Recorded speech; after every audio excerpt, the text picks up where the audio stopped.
What if the most dangerous battles you'll ever fight are not with enemies you can see, but with people who smile while stealing pieces of your soul? Manipulators rarely show their claws. They use charm instead of weapons, guilt instead of chains, silence instead of swords. And the truth is, most of us have been captured by them at least once. Sometimes in relationships, sometimes at work, sometimes even within our families. You don't notice it at first. You think you're choosing freely.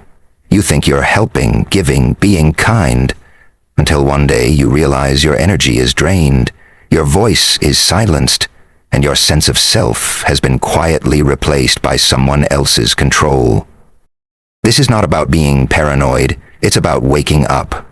It's about realizing that the world is not divided between good and evil, but between those who respect your boundaries and those who quietly erase them. To outsmart a manipulator is not to become like them. It's to see through the illusion, to protect the light within you before it's swallowed by their shadow. Manipulators live in the hidden corners of human interaction, where doubt, guilt, and silence form the perfect breeding ground for control.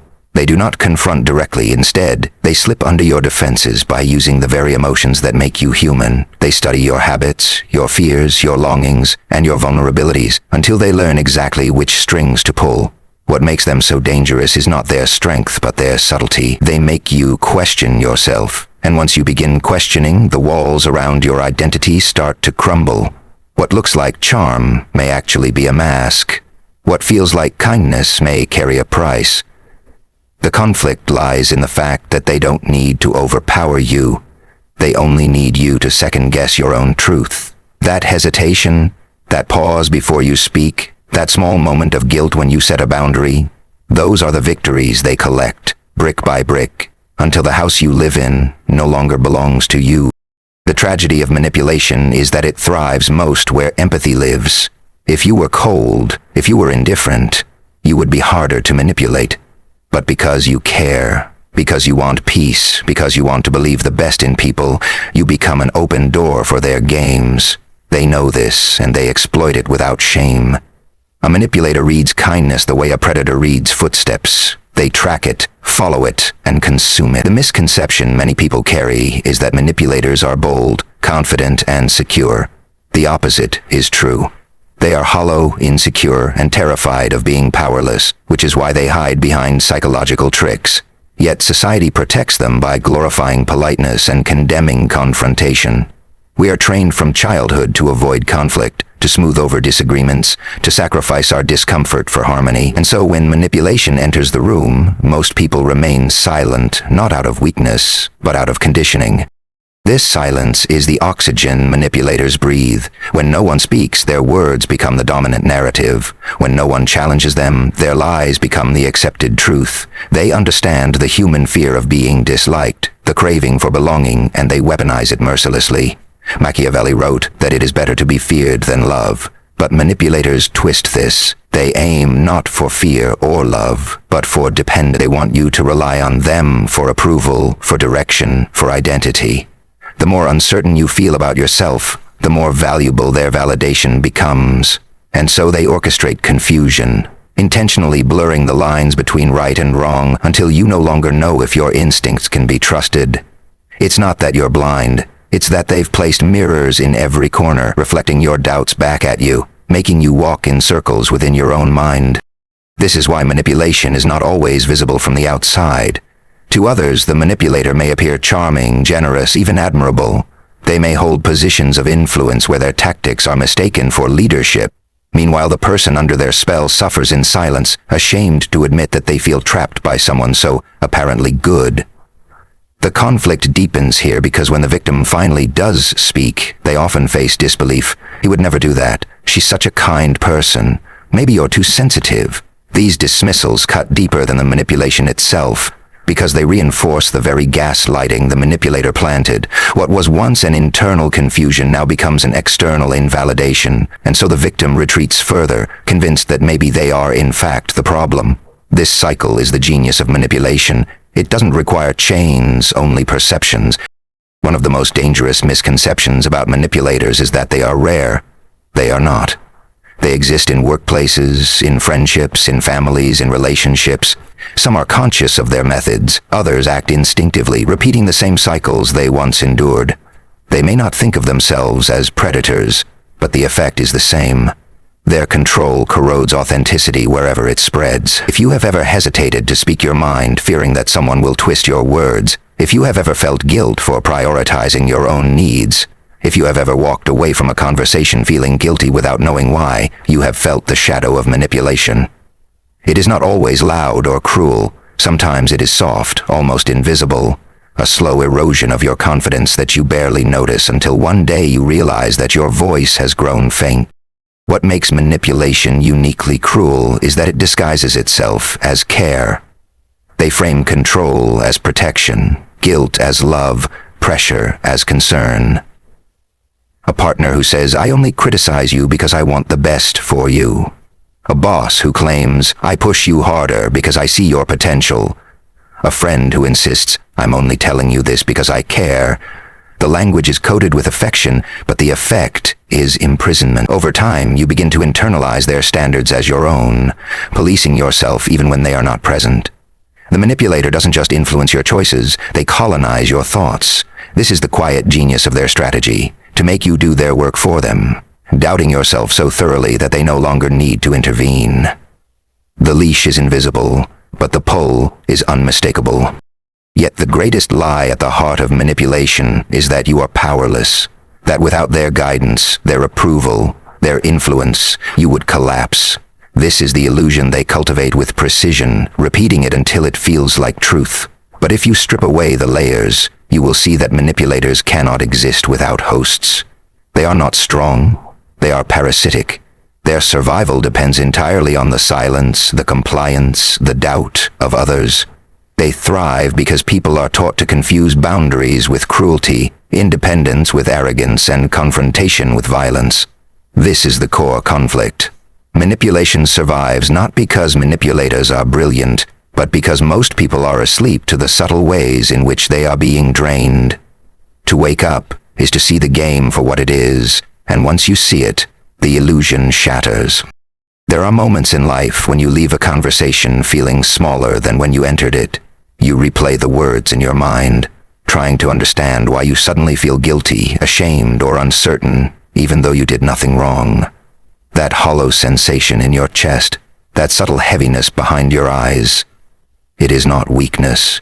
It is your inner self whispering that something is wrong, that someone has shifted the ground beneath your feet. These emotional experiences are often dismissed as overreactions, but they are the first signs that you've been touched by manipulation. It's not a knife that leaves scars. It's words, silences, and tones that slowly convince you that your worth is conditional. When you notice that pattern, when you realize you are editing yourself just to keep someone else comfortable, that's when you begin to see how deep the invasion runs. Think about the friend who always made you feel like you were selfish for saying no, the one who twisted your refusal into a betrayal. Every time you walked away, you carried the weight of their disappointment, even though you had every right to stand your ground. Or perhaps it was a partner who used silence as a weapon, leaving you in unbearable tension until you caved, apologizing for things you never did, just to restore peace. Maybe it was a boss who disguised exploitation as opportunity, praising your dedication while squeezing the last drop of energy from your body. These experiences linger not because of the manipulator's strength, but because of the shame they implant. The shame of believing that you are responsible for someone else's moods, failures, or disappointments. What makes these emotional scars dangerous is how invisible they are. From the outside, nothing seems wrong. You may even look happy, composed, functional. People around you might admire your patience, your loyalty, your ability to handle difficult people, but inside your spirit knows it is bending under a weight it was never meant to carry. You learn to hide your tears, to smile through exhaustion, to bury your anger so deep that even you can't find it anymore. This double life, outward composure, inward torment, creates a slow erosion of the soul. You stop recognizing yourself in the mirror, not because your appearance changes, but because your eyes no longer reflect freedom. The most painful part is not the manipulation itself, but the silence you impose on yourself, afraid that no one would understand even if you spoke. And yet, These experiences often become the birthplace of transformation. There comes a night when you lie awake, replaying every word, every gesture, every compromise, until suddenly, a small fire flickers in your chest.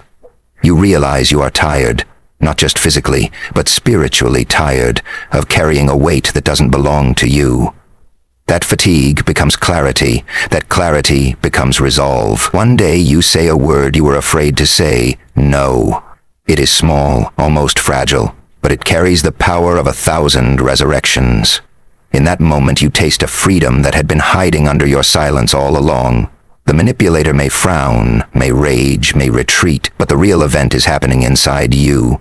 You feel your spine straighten, your voice steady, your dignity return.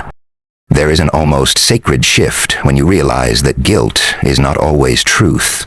The guilt you felt after saying no was not a sign that you failed. It was evidence that you were breaking free from someone else's control. For the first time, you begin to separate your identity from their approval. You notice that the world does not collapse when you refuse, that you are still standing even without their permission. It is as though a curtain has been pulled back, revealing that the monster who haunted you was not larger than life. It was only large because you knelt before it. Standing up, you see them clearly, and they look small, fragile, almost pitiful. This reversal is not about revenge. It is about awakening. What's remarkable is how quickly your inner landscape begins to change once you reclaim your voice. The same conversations that once drained you now leave you untouched because you no longer accept guilt as currency. You no longer measure your worth by how well you please others. Instead, you measure it by how honestly you live. Friends who used to manipulate you with passive-aggressive remarks suddenly lose their grip because you meet their words with silence instead of explanations. Partners who once thrived on your apologies find no audience when you refuse to play their game. The boss who once guilted you into overwork discovers that your boundaries are immovable walls. Each of these moments, once a source of pain, becomes a testament to your strength. And so the very experiences that once broke you become the soil where your resilience grows. Every tear you once shed becomes a river washing away illusions. Every moment you once doubted yourself becomes proof of your endurance. Manipulation does not destroy you forever. It introduces you to parts of yourself you never knew existed. Courage, clarity, independence. You discover that the chains you thought were unbreakable were made of paper all along, and the only thing holding them together was your belief in them. The manipulation was real, the pain was real, but the awakening is just as real. And once it begins, there is no going back. There comes a moment when the silence inside you no longer feels like defeat, but like power. It is the moment when you stop explaining yourself to those who never listened, when you stop begging for recognition from those who only fed off your doubt. Awakening is not loud. It does not arrive with fireworks or applause. It begins quietly, like dawn breaking through a long night. You notice it in small shifts, the way your shoulders no longer hunch when you speak your truth, the way your breath steadies when someone tries to guilt you, the way your heart beats firmly when you say no without justification. The manipulator who once seemed like a towering storm suddenly appears fragile in the light of your clarity. What you thought was their strength was always your fear, and once the fear dissolves, their power fades like mist in the morning sun. Awakening is realizing that your solitude is not punishment, but protection. There is a profound strength in sitting alone, not because you have been abandoned, but because you have chosen to return to yourself. Manipulators lose their grip when you stop fearing emptiness.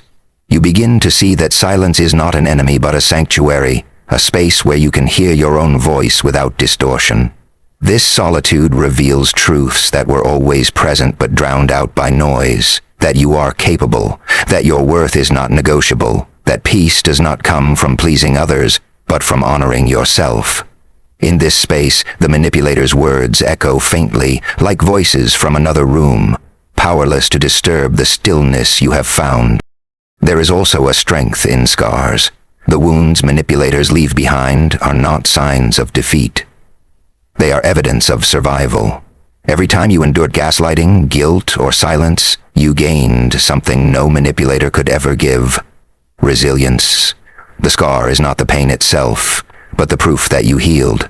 When you trace those invisible marks, you realize you are not fragile glass, but tempered steel. You have endured storms that once threatened to shatter you, and instead of breaking you bent, you adapted, you learned. Your scars become maps, guiding you toward greater clarity. They remind you that the pain was real, but so was your endurance. And when you wear these scars with quiet pride, manipulators lose their ability to shame you because you now see what you survived as a badge of strength rather than a mark of weakness. Imagine yourself as a lighthouse, steady and unshaken. Manipulators are storms, wild and violent but temporary. They roar, they rage, they try to drown you in waves of guilt and confusion.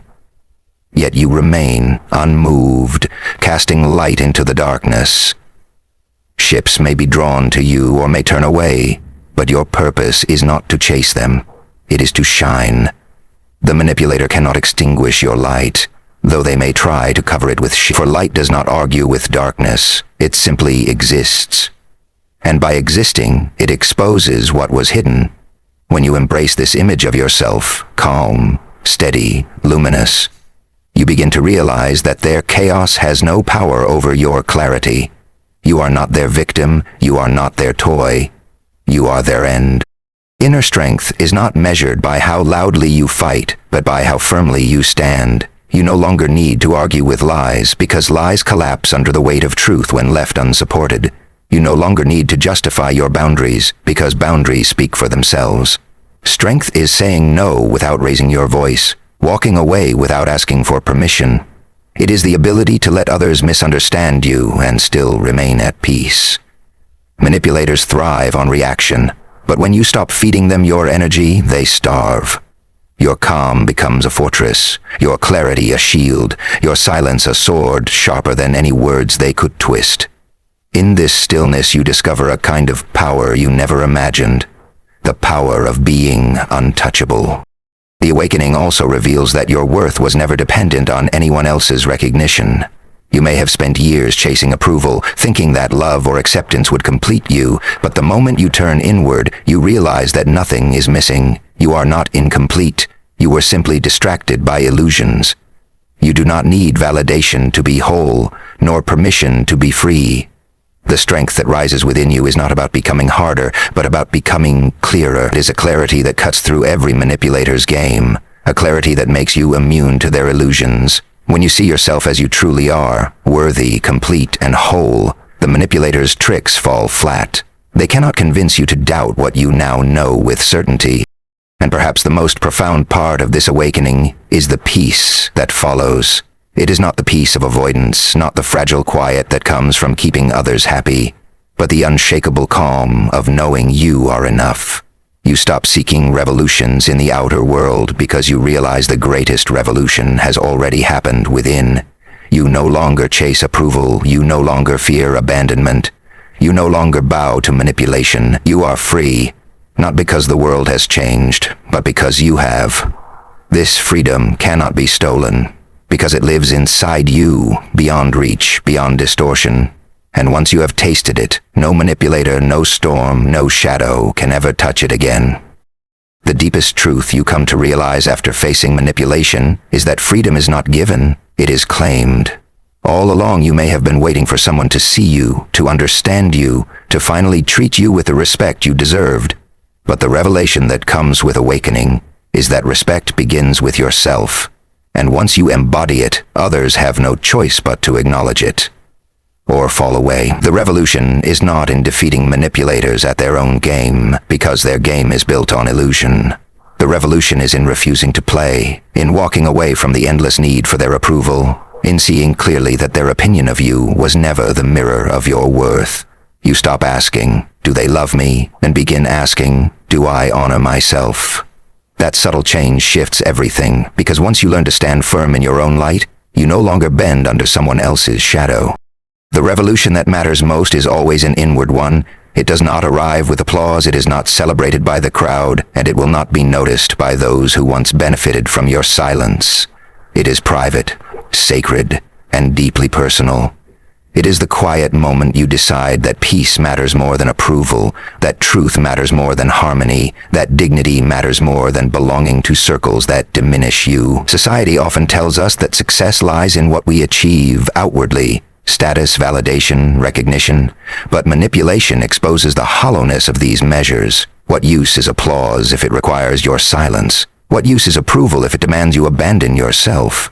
The true revolution is reclaiming your voice, your space, your right to exist without compromise. That inner liberation cannot be broadcast, but its effects ripple through every part of your life, reshaping your relationships, your choices, and your future. When you reach this inner transformation, you begin to see manipulators differently. You no longer see them as powerful figures towering over you, but as fragile individuals clinging to control because they fear irrelevance. You understand that their tactics were never about you. They were about their own emptiness. The guilt they projected, the confusion they orchestrated, the control they sought, none of it was a reflection of your weakness, but of their desperation. With this clarity, you no longer feel the urge to fight them, to prove them wrong, or to expose them. Instead, you feel an almost detached compassion because you see them as they truly are, lost in their own illusions, enslaved by the need to dominate, and while you may never be able to save them, you no longer allow yourself to be trapped by them. The chains dissolve the moment you realize they were never stronger than your choice to walk away. This shift also transforms the way you view yourself. You are no longer the person who was once drained, silenced, or diminished. You carry those experiences, yes, but you carry them as a survivor, not as a victim. You begin to notice the strength in your voice, the steadiness in your boundaries, the courage in your solitude. What once felt like loneliness now feels like self-possession.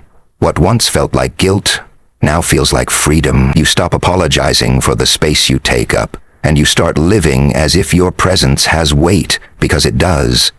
Manipulators taught you what it feels like to be robbed of your worth, but in reclaiming it, you find a strength that is unshakable. It is not arrogance, it is clarity. It is not hardness, it is wholeness. This is the inner revolution that no one can take away. The greatest victory is not when the manipulator sees your strength, but when you no longer care if they do. The moment you stop seeking their recognition is the moment you become untouchable. They may still try to guilt you, they may still attempt their games, but they cannot reach you because you have stopped needing them to validate your existence. This is liberation in its purest form. You realize that your life was never meant to be lived under someone else's control. You were never created to be a character in another person's script. You were meant to write your own story, to set your own boundaries, to define your own worth. And once you claim that authorship, manipulators vanish into irrelevance, because without your participation, their game has no meaning. In the end, the most empowering truth is that the real revolution does not roar. It whispers. It whispers in the moment you choose silence over explanation, in the strength you find in solitude, in the peace that comes when you no longer bow to the illusions of control. It whispers in the decision to live without chains, to breathe without asking permission, to exist fully without apology.